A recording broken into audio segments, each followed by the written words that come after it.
गुरुदेव अनुभव कर रहे हैं, जो आपके बीच में रह करके जी रहे हैं, उन बातों को शेयर किया गुरुदेव ने। मैं भी प्रवचन नहीं कर रहा हूँ, मैं तो गुरुदेव जो कहा है अपनी सूचनाओं के माध्यम से अपनी बात आप तक पहुँचा रहा हूँ। गुरुदेव ने कहा कि क्रोध प्रीति का नाश कर देता है, मान विनय का नाश कर देता है, माया मैत्री का, और लोभ सब कुछ का नाश कर देता है। अब सोचो ना, पहले दिन क्रोध आया, दूसरे दिन मान आया, तीसरे दिन माया आई, चौथे दिन लोभ आ गया। लोभ, एक लोभ सब कुछ। और आप, तुम्हारी उदारता कैसी है? तो मंदिर गए, आप अपने आप को टटोलना कि हम कितने धर्म में कृपण हैं।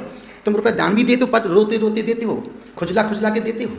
यदि वही क्रिया जितने उत्साह से तुम बोलते हो, क्या उतने उत्साह से तुम पैसा देते हो? क्या जितने उत्साह से तुम बोलते हो, उतने उत्साह से तुम क्या उस राशि जमा करते हो? रो रो के खुजला खुजला के पैदा करते हो, देते हो। निवेदन कर रहा हूँ आपसे, आप मंदिर में गए, दिन की 1 बजे का समय है, मंदिर में कोई भी नहीं था। आपने दर्शन किए, भगवान को देखा, प्रणाम किया, आपने जेब में हाथ डाला, पर्स निकाला, पर्स में से आप एक 500 का नोट निकाल रहे थे, एक साथ 2 नोट निकल गए। एक नोट फ्रेश था, ताज़ा था, करेंसी का था, दूसरा पुराना था, गिलगिला पिलपिला था। आप मंदिर की गुल्लक में कौन सा डालोगे? कौन सा डालोगे? वो आप, मुझे पता है तुम क्या डालोगे, फिर भी पूछ रहा, आपसे कहला, आपकी बात आपसे कहला रहा हूँ। कौन सा डालोगे? जो पुराना है, गिलगिला है, पिलपिला। क्यों? भगवान तो अंधे हैं, आंख तो तुम्हारे पास में ही। इसका दूसरा पक्ष देखो, यदि तुम फ्रेश नोट गुल्लक में डाल देते तो क्या तुम्हारा 500 का नोट 600 में चलता? क्या नहीं। लेकिन तुम्हारी धर्म के प्रति, धार्मिकता के प्रति, धन के प्रति अटैचमेंट है। दान देते तो हो, पर कृपण मन से देते हो। अब दूसरा पक्ष देखो, आप किसी दोस्त की शादी में गए, बारात जा रही है, गीत बज रहा है, आज मेरे यार की शादी, आज मेरे यार की शादी। आपने जेब में हाथ डाला, पर्स निकाला, फिर एक साथ 2 नोट निकले। 500 का एक नोट फ्रेश था, एक पुराना नोट था। आप कौन सा नोट ऊपर करोगे? क्यों? अरे क्यों भैया, क्यों? अब आप सोचो, नहीं सोचो, हमारा मन कितना कृपण है धर्म के लिए। फिर गुरुदेव ने कहा, उपसमेण हणे को हम माणा मध्वा जणे मायम चा जजो भावेणे लोहम संतोष उजणे। क्षमा से हम क्रोध को जीत सकते हैं, विनय से मान को जीत सकते हैं, सरलता से माया को पराजित कर सकते हैं, और संतोष से लोभ को जीत सकते हैं। जब तक चंडाल चौकड़ी समाप्त नहीं होगी, तब तक सत्य का जन्म होने वाला। अब कल आएगा उत्तम सत्य का दिन, और सत्य को शब्दों का जामा नहीं पहनाया जाए। गुरुदेव ही बोलते हैं, गुरुदेव ही कहते हैं। गुरुदेव ने अभी कितनी प्यारी बात कही। गुरुदेव ने कहा कि कुछ चीजें ऐसी जिनको कमजोर मत समझो। गुरुदेव ने कहा कि ऋण को, घाव को, अग्नि को कमजोर मत समझो। और गुरुदेव की बात को मैं फिर वही बात मैं बोल रहा हूं, कभी भी 4 को कमजोर मत समझना, बीमारी को छोटा मत समझो। मैं जानता हूं, कलकत्ता में था एक लड़के की जिब्बा पे छाला हो गया, छोटा सा छाला, सरसों की दाने के बराबर। सरसों का दाना कितना बड़ा होता है? टमाटर के बराबर। कितना बड़ा होता है? टमाटर के बराबर नहीं होता है। सरसों का दाना सरसों के बराबर का होता है, टमाटर के बराबर। टमाटर होता है टमाटर के बराबर, सरसों का दाना भाई अहमदाबाद में टमाटर के बराबर होता है। सर मिली, सरसों का दाना बराबर। उसके मुंह में छाला हो गया, उसने लाइट ले लिया, क्या ठीक हो जाए, उसने जीव करते करते वो फैल गया। डॉक्टर को दिखाने गया, डॉक्टर ने कहा अर्जेंट आप मद्रास जाओ। मद्रास गया, डॉक्टर ने कहा कैंसर हो गया है। उसकी आधी जीभ काट दी गई।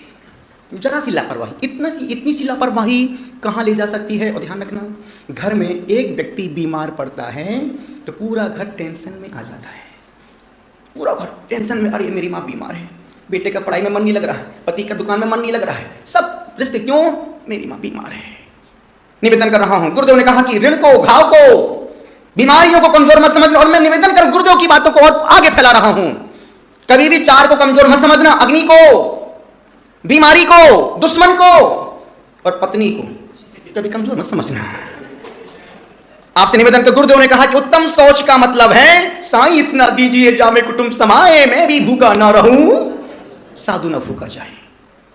लेकिन ये मैं जानता हूं, एक संत भिक्षा मांगता था। सम्राट ने सोचा कि यार चलो आज मैं किसी संत को भिक्षा के लिए इनवाइट करके लाता हूं। सम्राट ने संत को अपने महल में भिक्षा के लिए इनवाइट किया।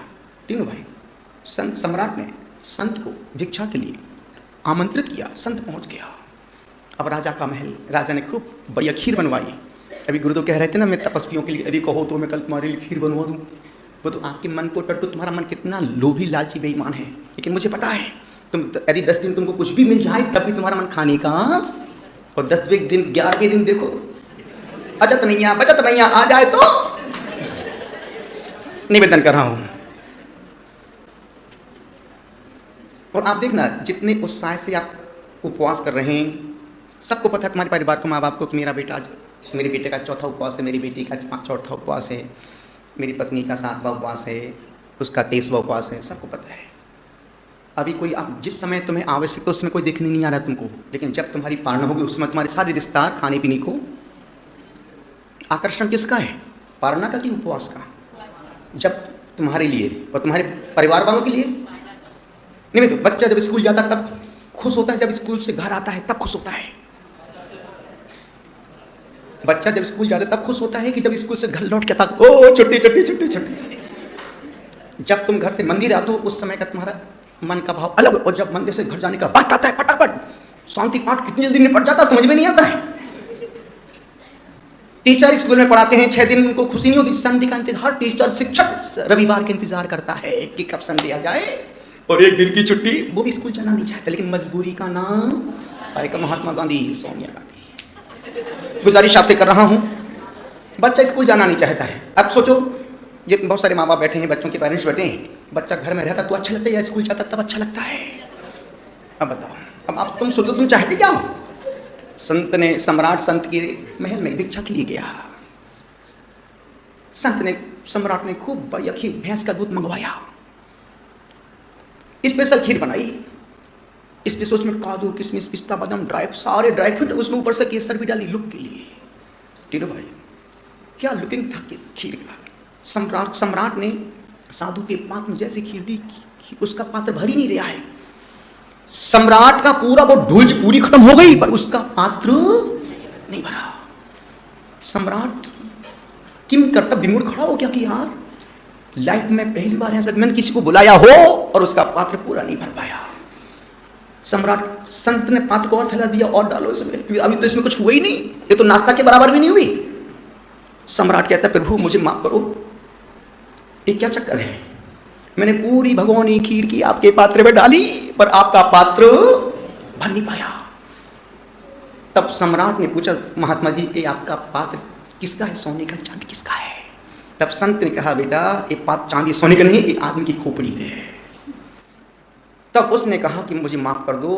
तब संत ने कहा कि बेटा तुम इसमें पूरी 3 लोग की खीर भी बना के डाल दोगे ना तब भी ये पात्र भरने वाला नहीं है। और तुम्हें भी इतने सारे लोग बैठे, यदि तुमको 50 करोड़ भी मिल जाए तब भी तुम रोते ही रहोगे, अरे यार कुछ नहीं है कुछ नहीं कुछ नहीं है।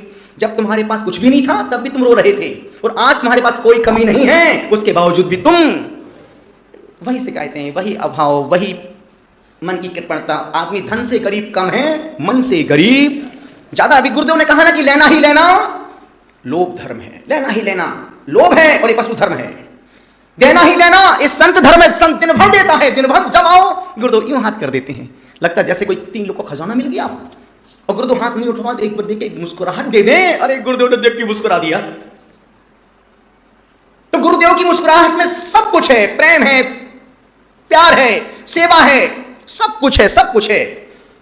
लेना भी देना भी, लेना भी है देना भी है, ये मनुष्य धर्म है, लेता भी है देता भी है।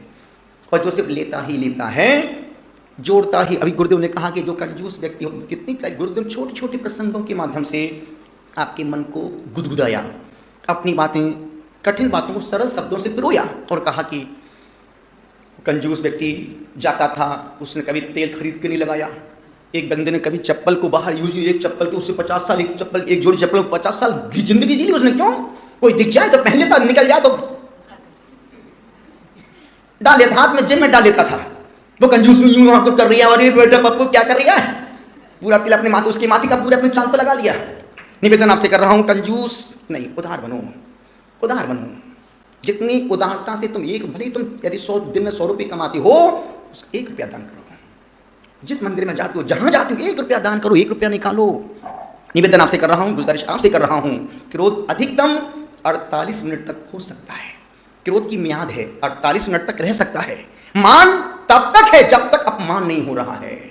माया का अल्प समय है और लोग जन्म के बाद से मृत्यु के अंतिम समय तक चलता है। जो प्राप्त है वो पर्याप्त है, इतना ही कुछ, इससे ज्यादा मुझे आवश्यकता नहीं है।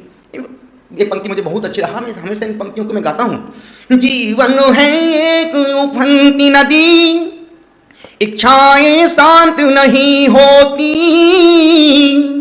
आचार विचार को समझे बिना जीवन में शांति नहीं मिलती। जब नर तन तुम्हें निरोग मिला, तेरे धन्य भाग्य जिनको मिला। निर्ग्रंथ अवस्था लक्ष्य बना, निज रूप के दर्शन कर लेना। संसार में सारी कुछ निकर के, संशय में जा मत मेरे मना। श्रद्धा भक्ति रखे गुरु चरणा, दुस्तर भव सागर है तिरना।